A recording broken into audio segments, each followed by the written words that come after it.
Hey YouTubers, what's up? Today we're doing some things with red iron oxide. I have a piece here that I've previously made, and it has a saying in it. It says, "You are the author of your own life story." And I have taken, this piece has already been fired once, and I've taken the piece and carved in the saying, put red iron oxide in the lettering, and fired it once. And now what I'm doing is I'm taking a mixture of red iron oxide that's pretty much watered down, and I'm just kind of going over the piece like this, kind of letting it run where it wants to, kind of drip, and it makes kind of a unique finish on the piece. You can see the brush strokes, and I like that actually. Those of you that have worked with red iron oxide know this stuff is messy. But I'm just putting that on like this, and as you can see, it's absorbing very quickly into the piece because it's Bisque right now. And then on the saying, I want that to show up.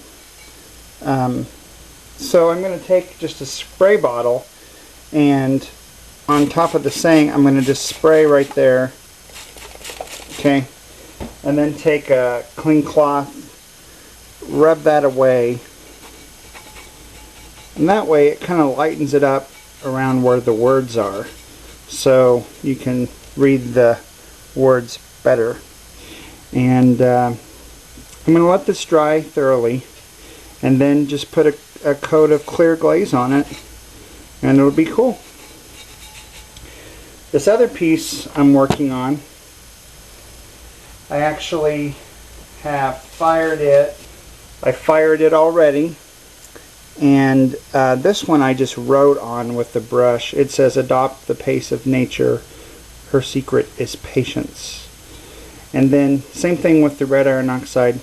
I'm just going to brush it on, and I just love the way that it leaves kind of these patterns and marks from pouring it over with the brush. And it's fairly forgiving. I mean, you can't wash it off 100%, but if you do something that you don't want to do, you can wash it off or rub it. I'm just going to go right over those words, and since they were on there and have been fired on there, they're on there permanently.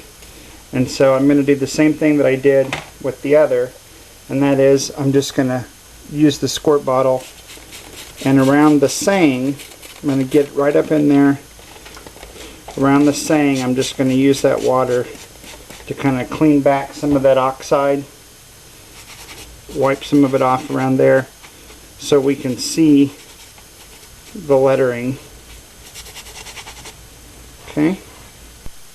And see, with this piece here, I put the red iron oxide thick on the bottom, turn it upside down, let it run down, and then wiped away the part where it was getting in the way of the saying.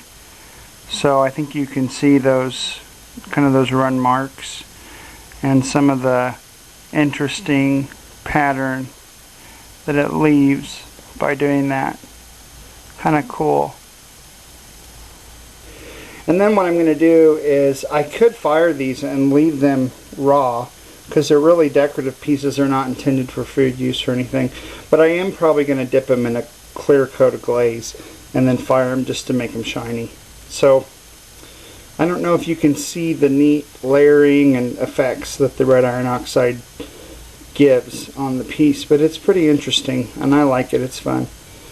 So experiment with some of the red iron oxide. It's cheap and it's fun to play with. It's not very dangerous of a chemical, and but it's messy, so watch out.